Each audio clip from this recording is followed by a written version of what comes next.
سلطان محمود غزنوی افغانستان کے بادشاہ سبکتگین کا بیٹا تھا۔ وہ ایک بہت بہادر سپاہی، تجربہ کار جرنیل، انصاف پسند بادشاہ اور سچا مسلمان تھا۔ وہ عالموں کی بہت قدر کرتا تھا۔ بڑے بڑے اہل علم و دانش اس کے دربار میں جمع ہوتے تھے۔ محمود غزنوی ابھی چھوٹی عمر کا ہی تھا کہ ایک رات وہ کسی کام سے محل سے باہر گیا۔ اس زمانے میں سڑکوں اور گلیوں میں روشنی کا انتظام نہیں ہوتا تھا، صرف بڑے بڑے چوراہوں پر کھمبوں کے ساتھ چراغ لٹکا دیے جاتے تھے۔ محمود غزنوی محل سے باہر نکلا تو شاہی خادم چراغ اٹھا کر اس کے ساتھ چل رہے تھے۔ ایک جگہ وہ کیا دیکھتا ہے کہ ایک کھمبے پہ چراغ لٹک رہا ہے اور اس چراغ کے نیچے ایک لڑکا بیٹھا کتاب پڑھ رہا ہے۔ محمود غزنوی اس کے پاس آ کر رک گیا اور اس سے پوچھنے لگا، تم کون ہو؟ لڑکے نے ادب سے جواب دیا، حضور میں ایک طالب علم ہوں۔ محمود غزنوی نے پوچھا، اس وقت یہاں کیوں کھڑے ہو؟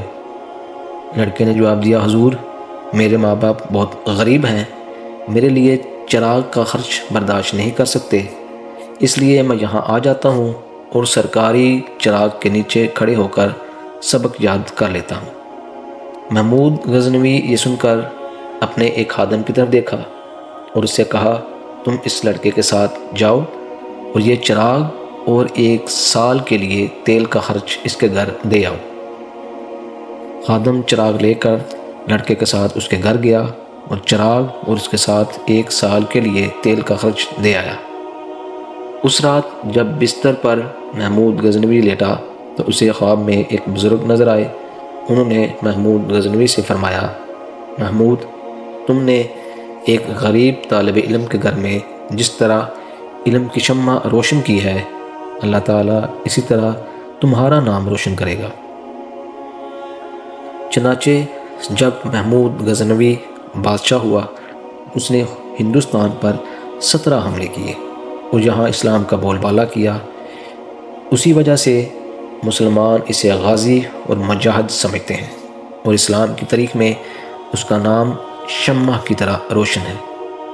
تو سامعین، آپ نے دیکھا کہ ایک غریب کی مدد کرنے پر محمود غزنوی کو کہاں سے کہاں پہنچا دیا گیا۔ نبی کریم صلی اللہ علیہ وآلہ وسلم نے فرمایا، جو کسی تنگ دست کی پریشانی دور کرتا ہے، اللہ تعالیٰ دنیا اور آخرت میں اس پر آسانی کے راستے کھول دیتا ہے۔ امید کرتا ہوں آپ کو آج کا یہ واقعہ بہت پسند آیا ہوگا۔ مزید اسی طرح کی ویڈیوز دیکھنے کے لیے ہمارے اس چینل کو سبسکرائب کریں، ویڈیو کو لائک کریں اور کمنٹ میں اپنی رائے کا اظہار ضرور کریں۔ بہت شکریہ۔